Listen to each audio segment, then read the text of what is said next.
ሰላም ጤና ይስጥልኝ ውድ ተመልካች እንዴት ናችሁ? ደህና ናችሁ ወይ?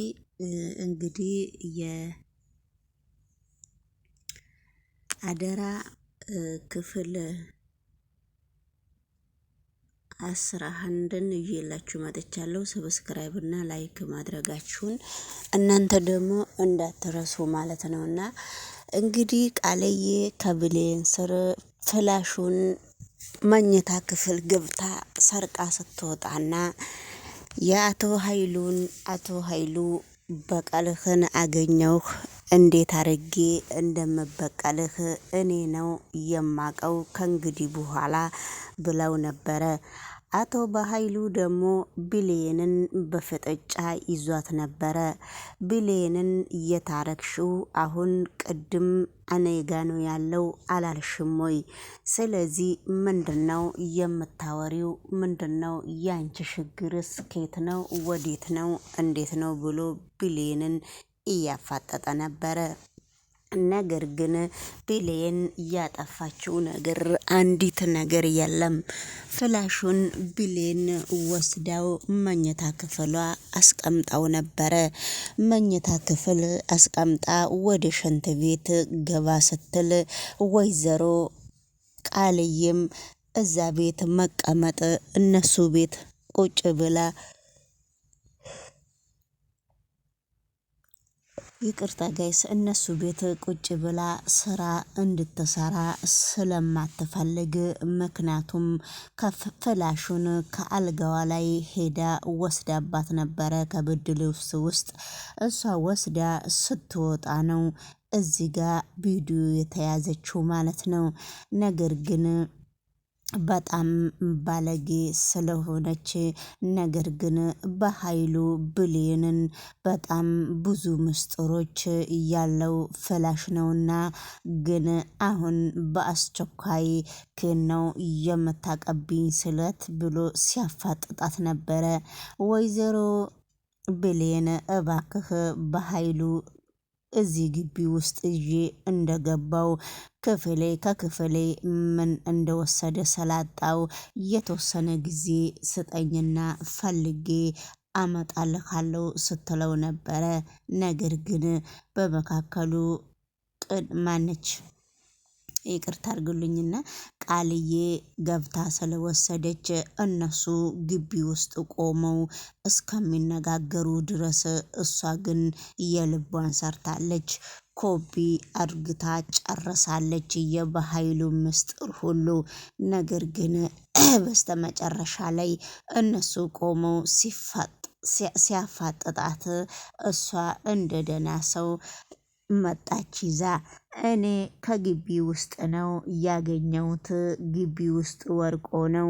ለማንኛውም እዚህ ግቢ ውስጥ የወደቀ ነገር የትም እንደማይሄድ አስጠንቅቃችሁ ታውቁታላችሁና ስለዚህ እንግዲህ ውድ ተመልካች እንኩ ብላ ነው እየሰጠችው።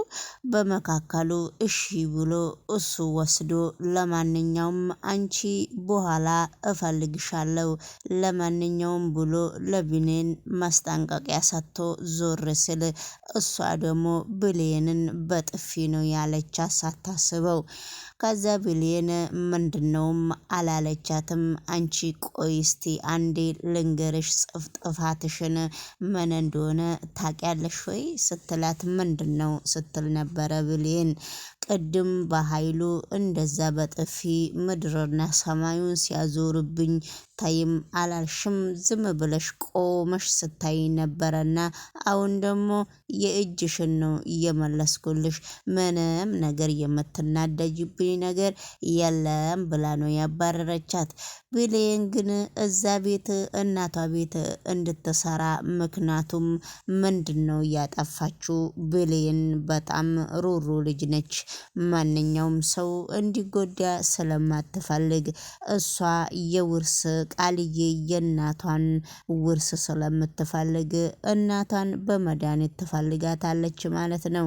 ስለዚህ ቃልዬ ደግሞ እናቷን ገላ ንብረቷን ልትወርስ ስለምትፈልግ እሷና በኃይሉ ሊካፈሉ አብረው ስለተስማሙ ነው መሰለኝ። ነገር ግን ነገሮቹ በጣም ከበድበድ እያሉ ነው በብሌን ላይ። ብሌን በጣም ተጠልታለች። ብሌን እሷ ቃልዬ የምታደርገውን ነገር ሁሉ እናትሽ ጥሩ ሰው ነችና እንዴት ነው እናትሽ ላይ እንደዚህ አይነት አስተሳሰብ ታስቢያለሽ ብላ ሶስቴም አራቴም ሁለቴም ስለያዘቻት በመድኃኒት ሰበብም አሁን ግን መድኃኒቱንም እሷ እያረገች ነው ብላ ጠርሙሱም የማን ነው ብላ ጠርሙሱንም እያንጓተተች ነው።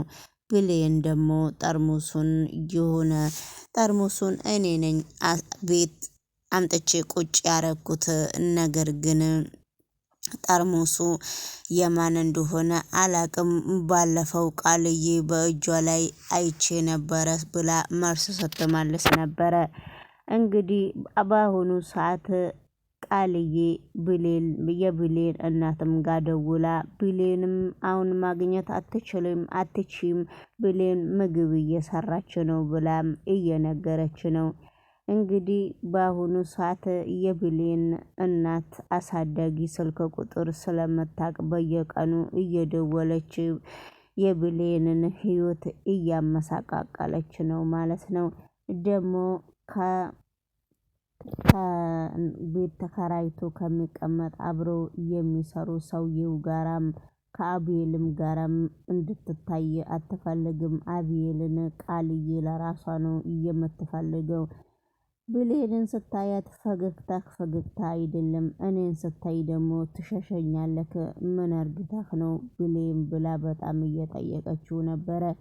እንግዲህ አለቃም ስልክ እየደወለ አንተ አርግ የተባልከውን ነገር ካላረክ በጣም መጥፎ ደረጃ ላይ ነው አብረን የምንደርሰውና ችግርህ ምንድነው ብሎ አቶ በኃይሉ እየደወለ እንግዲህ ለተላላኪው ለውሻው እየተናገረ ነበረ። ተላላኪውም ደግሞ ከአለቃው ስር ለምዶ ስልኩ ደሃ ላይ እየደወለ ያንን ነገር ካላረክ ህይወትክ እንደምትወጣና ከእናትህ ጋር እንደማትገናኝ እወቅ ብሎ በጣም እያጨናነቀው ነው። እንግዲህ እናቱ እሱን ስለምትፈልግ ስለሚያውቅ ነው። ሁሌም እንደዚህ ለብሌን ስታለቅስም ስታዝንም ሁሌ ለብሌን እንደዚህ የሚጨናነቀው የሱ ታሪክና የብሌን ታሪክ አንድ አይነት ስለሆነ ነው። ነገር ግን ከግቢ ውስጥም ለብሌን ብሎም እየተባረረ ነው። ብሌንም ለሱ ብላ አንዳንድ ነገር እኔ ነኝ የሰረኩት ፍላሹንም ብላ ባለፈውም ተናግራ ነበረ። እሱም ደግሞ እሱና ብሌን ነገሮቹን ቁጭ ብለው አብረው ሳይፈቱ ሳይሆን እንደዚሁ ልብ ለልብ ነው የተግባቡት የተነጋገሩት። ካሜራ ላይ ቁጭ ብለው አንድ ቀን ብቻ ነበረ። አንድ ቀን ለነገሩ ታሪክም የኔን ታሪክ እንዳንቺ ታሪክ ነው ብሏት ነበረ። እንግዲህ በአሁኑ ሰዓት አቤልም ክትትሉ ወደ ብሌን ነው።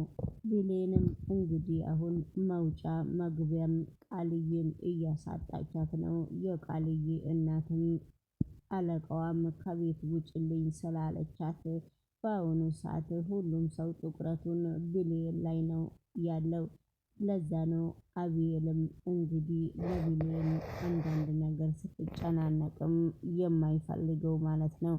ሰላም ጤና ይስጥልኝ የተከበራችሁና የተወደዳችሁ በመላ ዓለም ላይ የምትኖሩ የኔ ቻናሎች እንግዲህ የዩቲዩብ ተመልካቾችም ካላችሁም ከሌላችሁም ይህንን ቪዲዮ ሰብስክራይብ እና ላይክ እያረጋችሁ እነሱ ቤትም እየገባችሁ ሰብስክራይብ እያረጋችሁ አንዳንድ ነገሮች ለአደራ አስቀምጣችሁ ከሀገር የወጣችሁ ሰዎች ካላችሁ ትማሩበታላችሁ ማለት ነውና ሁላችሁንም በሌላ ቪዲዮ እስከምመጣ ድረስ ባይ